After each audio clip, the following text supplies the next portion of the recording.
Assalamualaikum warahmatullahi wabarakatuh. Pada kesempatan kali ini saya coba untuk mereview tugas video tentang uraian hasil sementara pelaksanaan metodologi yang sudah saya lakukan.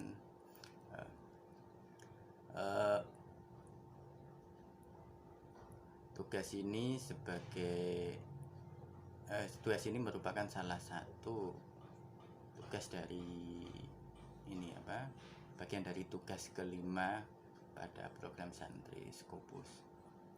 Judul paper yang saya review yaitu Effects of the Problem Posing Approach on Students' Problem Solving Skills and Metacognitive Awareness in Science Education, dengan penulis yaitu Nemet Akben.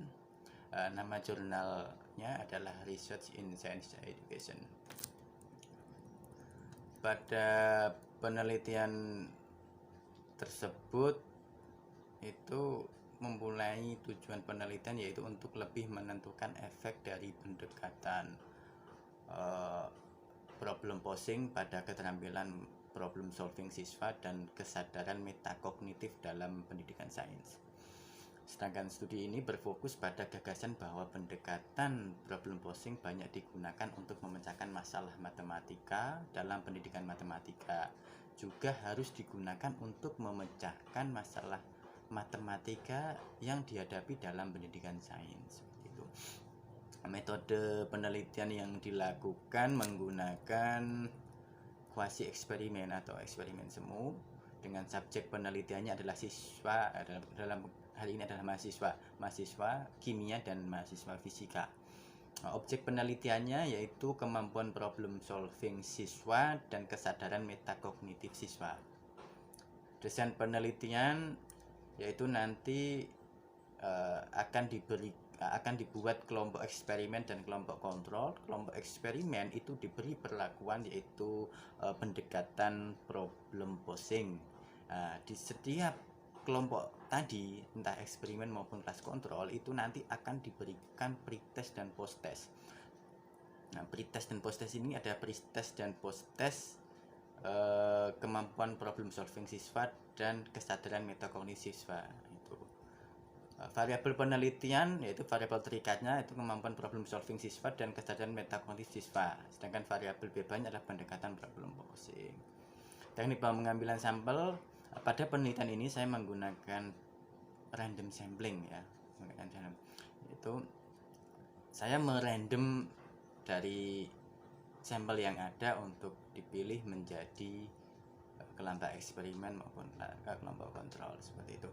Populasi ya, dalam penelitian yang saya lakukan kemarin yaitu dilakukan pada hari Kamis sampai Sabtu hari ini. Sebenarnya sampai hari Sabtu ini itu populasi yang saya teliti yaitu mahasiswa dari jurusan pendidikan fisika atau fisika di beberapa kampus, diantaranya di kampus UNU Cirebon, kampus UNS yaitu Universitas 11 Maret, kampus UIN Sunan Kalijaga Yogyakarta, kampus UIN Wali Songo Semarang, kampus UIN Antasari Banjarmasin, dan kampus UIN Raden Intan Lampung. Itu untuk yang populasi fisika atau pendidikan fisika. Sedangkan untuk populasi dari pendidikan kimia dan kimia itu saya mengambil dari kampus UIN Sunan Kalijaga. Sampel yang didapatkan dalam penelitian ini untuk mahasiswa fisika sebanyak 60 mahasiswa. Jadi sampel untuk yang fisika itu sebanyak 60 mahasiswa. Di antaranya itu 10 orang dari UIN Sunan Kalijaga, 11 orang dari UIN Antasari Banjarmasin, 9 orang dari UNU Cirebon, 7 orang dari UIN Wali Songo, dan 23 orang dari UNS Universitas 11 Maret. Dan untuk mahasiswa kimia itu sebanyak 7 orang. 7 orang itu diantaranya dari 4 orang dari UIN Sunan Kalijaga dan 3 orang dari UIN Antasari Banjarmasin. Dari sampel tersebut kemudian dipilih yaitu 7 mahasiswa kimia yaitu 80 siswa sebagai dipilih 7 mahasiswi kimia, yaitu 4 siswa sebagai kelas eksperimen dan 3 siswa sebagai kelas kontrol. Kemudian 60 siswa fisika, yaitu 20 siswa sebagai kelas eksperimen pertama, 18 siswa sebagai kelas kontrol pertama, 19 siswa sebagai kelas eksperimen kedua, dan 19 siswa sebagai kelas kontrol kedua. Di sini saya menggunakan fisika ada dua, eksperimen 1 dan eksperimen 2 ya. Begitu juga dengan kontrol 1 dan kontrol 2. Ini digunakan untuk ini ya, sebagai juga bisa digunakan sebagai pembanding. Pada awalnya saya gunakan sebagai pembanding ini. Jadi ada 2 eksperimen. Jadi kalau total ada 2 eksperimen di fisika dan 1 eksperimen di kimia, seperti itu. Nah, teknik pengumpulan data yaitu menggunakan kuesioner dengan sekaligus sebagai instrumen utama dan kuesioner terbuka atau pendapatan siswa sebagai tambahan. Di sini kuesioner sekaligus digunakan sebagai data pretest dan posttest, seperti itu. Alat pengumpulan data ya kuesioner problem solving ya, yang mana ini diadopsi dari Hebner dan Peterson 1982. Kemudian kuesioner kesadaran metakognitif yaitu dengan dengan kuesioner dari pengembangan Scrow and Denison 94 dan kuesioner opini siswa tentang penerapan pembelajaran. Semua instrumen tersebut itu dibuat dalam Google Form. Sedangkan instrumen pembelajaran, itu instrumen yang digunakan dalam pembelajaran ini yaitu lembar aktivitas problem posing untuk siswa kimia, yang itu materinya adalah materi kesetimbangan kimia, dan lembar aktivitas problem posing untuk siswa fisika. Itu di situ materi cermin datar dan cermin lengkung. Plus sebagai pembanding itu dengan materi campuran dari lensa cekung cembung dan sedikit ada cerminnya. Jadi sudah mix. Itu untuk yang kelas eksperimen 2 nanti di fisika. Nah, itu juga ada materi dalam bentuk presentasi, dalam bentuk slide, itu juga digunakan dalam penelitian ini. Hasil penelitian itu kemampuan problem solving siswa itu rata-rata pretest fisika 1, kelompok fisika 1 itu 3,99. Dari skor maksimalnya adalah 6, dan rata-rata posttestnya ini. Dalam penelitian ini ada kendala, yaitu tidak ada yang mengisi posttest. Kemudian rata-rata pretest fisika kedua itu 3,92 dari skor maksimal 6, dengan posttest fisika 2-nya yaitu 4,23 dari skor maksimal 6. Nah, pada fisika 1 dan fisika 2 ini adalah kelas eksperimen 1 dan kontrol 1. Jadi inilah yang akan nanti dibandingkan untuk yang pertama dari fisika. Tetapi karena satu nilai tidak ada sampai sekarang, belum mengisi form, dan sudah sudah saya minta terus, tetapi sampai sekarang belum ada yang merespon. Karena ini belum daring, jadi kita nggak bisa memantau secara langsung, ini hanya bisa memantau secara daring. Jadi saya sambil menunggu, dan karena satu data di posttest fisika 1 nggak ada, jadi kemungkinan analisis data secara parametriknya tidak kita lakukan.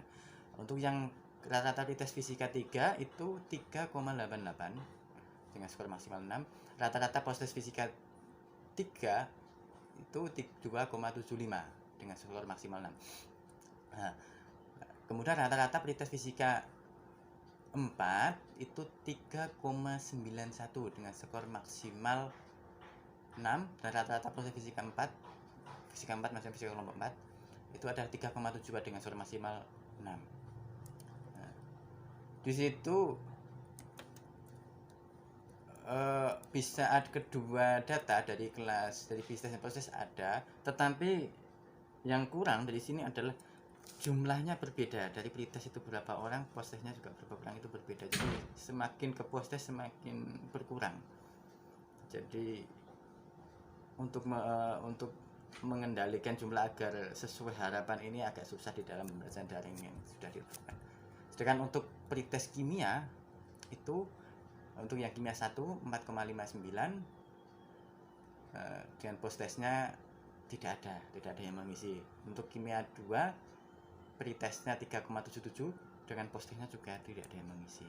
Di sini di kimia ini juga tidak bisa dilakukan analisis parametrik karena satu data tidak ada. Seperti itu. Untuk pada data metacognitive awareness, yaitu rata-rata pretest fisika 1 3,61 dengan postesnya juga tidak ada. Untuk rata-rata pretest fisika 2 pada metacognitive awareness 3,74.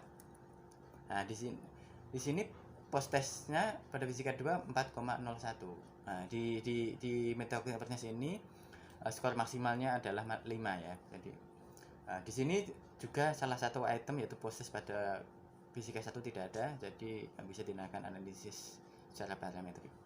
Untuk rata-rata pretest fisika 3 3,61 dengan rata-rata postesnya 3,42. Selanjutnya rata-rata pretest fisika 4 itu 3,73. Dengan rata-rata postesnya adalah 3,50. Di sini ada 2 item, jadi masih bisa dianalisis. Cuman juga kendalanya kendalanya jumlahnya tidak sama. Jadi yang pretest berapa orang, yang postnya berapa orang, semakin turun dan turunnya sangat banyak sekali. Dan untuk pretest kimia di metacognitive awareness itu 3,65, proses kimianya juga tidak ada. Nah, selain itu pretest kimia 2 itu 3,82 dengan nilai proses fisik sedangkan nilai proses kimianya juga tidak ada. Di sini nggak bisa dianalisis. Nah, di penelitian ini juga diberikan lembar opini untuk kelas eksperimen yang setelah diberikan oleh pendekatan ini problem posing, tetapi juga kendalanya mereka juga tidak mau mengisi opini tersebut. Tadi hasil data tersebut semua ini yang sudah saya utarakan tadi. Data tidak dapat menggunakan analisis data yang direncanakan, yaitu analisis data rencana itu analisis data ini independent test dan related test atau parity test. Jadi di sini lebih mudahnya dianalisis dengan analisis deskriptif. Jika dianalisis dengan analisis deskriptif, hanya kelompok 2 dan hanya kelompok 3 dan 4 dari fisika yang saya analisis ya, karena dua-duanya memang ada dari pretest dan postesnya.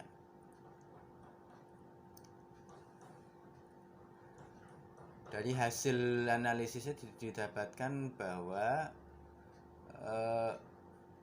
kemampuan problem solving dan metacognitive awareness dari kelompok eksperimen yang di sini adalah fisika 3 dan kelompok kontrol yang di sini adalah fisika 4 itu nilai rata-ratanya semakin menurun ya.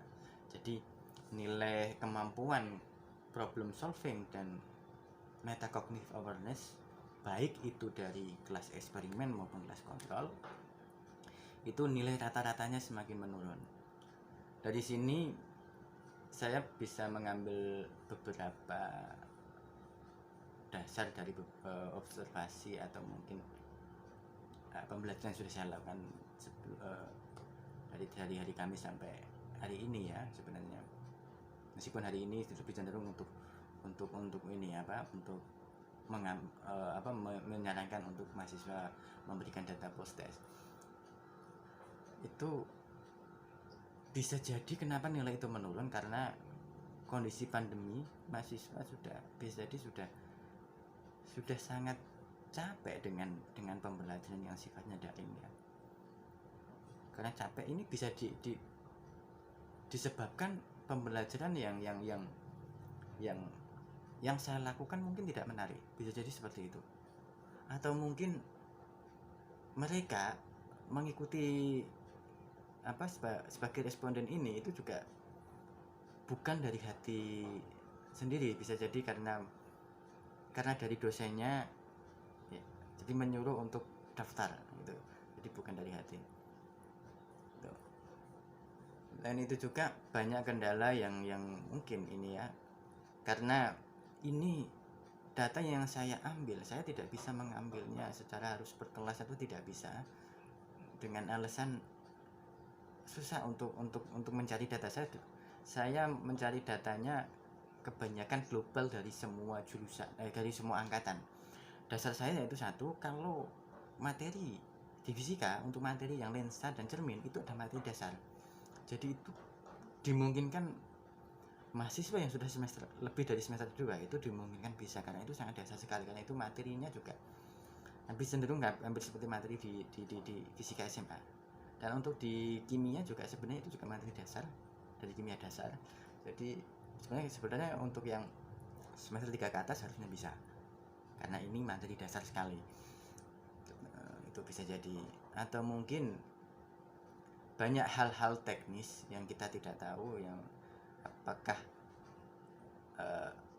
sinyalnya juga sulit atau gimana, saya juga kurang memahami. Tapi pada intinya hasilnya tidak sesuai yang saya harapkan, dalam arti data tidak komplit. Yang kedua, untuk hasil kemampuan problem solving dan kemampuan cognitive awareness-nya menurun. Itu jadi tidak sesuai dengan paper yang sudah saya review. Kalau di review itu bagus, kalau yang saya lakukan itu menurun.